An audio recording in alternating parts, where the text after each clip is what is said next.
this message is pretty simple. It's not really a concept. It's just an explanation of someone that's kind of like an American icon to a lot of people. I mean, he was an outstanding singer and an outstanding actor. And he was pretty much part of Las Vegas most of his life. And of course, I'm speaking of Frank Sinatra.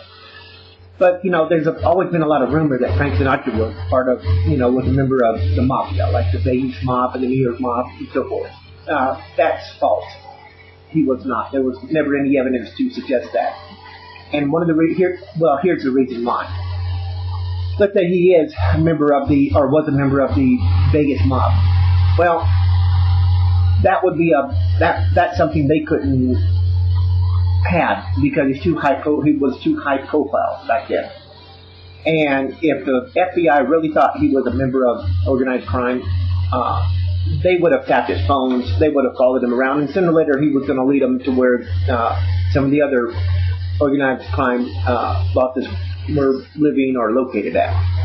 He would have been too high profile, and that's something the Vegas mob would have never been able to tolerate. They want, you know, no one to know who they are or where they're at. I mean, you may have a few that may like that, but real mobster would never do that. And they would have had to have killed him, let me just say murdered him, to get rid of him, to make sure that the FBI couldn't track them down and find out where they live or who they are.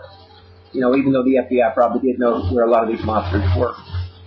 So, Frank Sinatra was never a mobster. You know, insult comic Don Rickles would make a lot of fun about it. You know, he would use it in his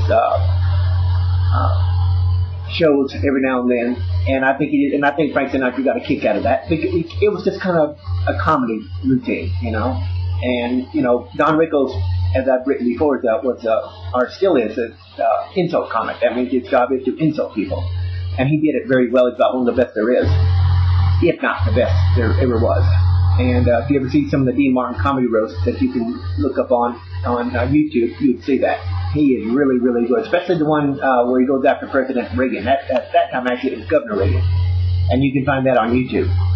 But Frank Sinatra was not a mobster. He was an entertainer. He was a bit tough, obviously. He could be a bit cold sometimes, but that's part of the business. It wasn't, you know, that's just the only way you could survive. But Frank Sinatra, along with Dean Martin, Don Rickles, let me just say the Rat Pack, they did something quite extraordinary back in those days. They did their own, let's say, war against bigotry and racism, especially against black Americans. Like Debbie Davis Jr., you know, who was performing shows, but a lot of times when he'd come to do a show, he had to go in through the back door of the casinos in Vegas. And it was people like Frank Sinatra and Dean Martin and others who kind of put an end to that because it was just getting stupid. Well, you know, racism's always been stupid. It's always been ridiculous in the first place. So, Frank Sinatra did a lot of good things that he probably will never get credit for. But he was not a murderer. He didn't kill anybody. He didn't support the killing of anyone. You know, he even had his own son once kidnapped and held for ransom. If he had been part of organized crime, he would have probably had some of them go kill those boys that kidnapped his son. Never happened. So, you know, every now and then I'll read an article about where people talk about the fact that he might have been, you know, with organized crime. I mean, I'm not 100% certain, but I would just find it hard to believe that the Vegas mob or any mobsters would allow this guy to live and be part of their organization because he would have been easily targeted or followed by the FBI or the U.S. Marshals in their effort to crack down on organized crime. And you can't have a high-profile person like that, you know, entertainer particularly. Not in those days anyway. So I just wanted to clear that up because so many people still talk about that from time to time. But he was an extraordinary entertainer. I think he has more recorded songs than any other song on the other singer or even band in the world. He's recorded more songs than even the Beatles and Elvis. And that's quite extraordinary. I think it actually totals over 1,000. So that's a lot of music, you know. But again, I think he should be remembered partly for his fight against racism. He did put an end to how Sammy Davis Jr. was being treated, because Sammy Davis Jr. was an outstanding performer as well. And he, I think, is one of those who just had enough of it. And Dean Martin, the Dean Martin comedy show and the Dean Martin roast, feature a lot of minority entertainers, and they were just as welcome as anybody else. And even Dean Martin did his part. Now, it is true that Dean Martin and Jerry Lewis may have had ties to organized crime when they first started out, because some of their clubs that they performed in were owned by mobsters. But there's no evidence Dean Martin and Jerry Lewis were ever mobsters or supported anything they did. It just happened to be that some of the clubs they had to perform in were owned by mobsters, and that wasn't their fault. And who says they knew that, ahead of time? They were just starting out and trying to make a living, and that was just the way things were in those days, in the 40s and 50s.